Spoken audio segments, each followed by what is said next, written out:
ஒரு இணையதளம் மூலமா நச்சு ரசாயனம் விற்று பல பேரோட உயிரிழப்புக்கு காரணமா இருந்த நபர் இப்போ தன்னோட குற்றத்தை ஒத்துக்கிட்டாராம். கனடாவை சேர்ந்த 60 வயதான கெனத் லா என்ற நபர் ஆன்லைன் மூலமா நச்சு ரசாயனங்களை விற்று பலரின் உயிரிழப்புக்கு உதவியதாக கூறப்படும் வழக்கில் குற்றத்தை ஒத்துக்கிட்டு இருக்காரு.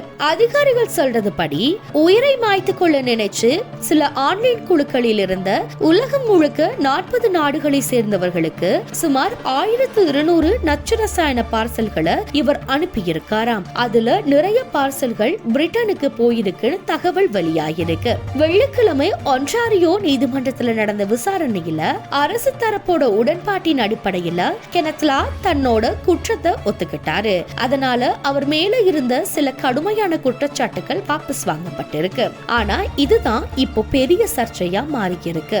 ஏன்னா பிரிட்டன்ல மட்டும் இவரோட நச்சு பொருட்களோட தொடர்பு இருக்குன்னு சொல்லப்படும் 79 உயிரிழப்புகள் நடந்திருக்காம். ஆனா அந்த மரணங்கள் தொடர்பா தனியா எதுவும் வழக்கு தொடரப்படல.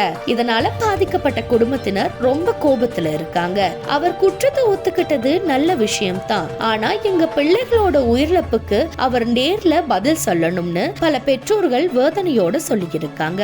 இதுக்கிடையில ஒரு பத்திரிகை நடத்திய ரகசிய விசாரணையில தன்னோட தயாரிப்புகளை எப்படி பயன்படுத்தணும்னு கூட அவர் சிலருக்கு ஆலோசனை கொடுத்தது தெரிய வந்திருக்கு. இதனை அடுத்து பிரிட்டன், அமெரிக்கா, இத்தாலி உட்பட பல நாடுகள் சேர்ந்து விசாரணை நடத்திய பிறகு 2023ஆம் ஆண்டு மே மாதம் கெனத் லா கைது செய்யப்பட்டிருக்காரு. இப்போ இந்த வழக்குல அவருக்கு என்ன தண்டனை கிடைக்க போகுது என்பதுதான் உலகம் முழுக்க பேசப்படும் விஷயமா மாறி இருக்கு.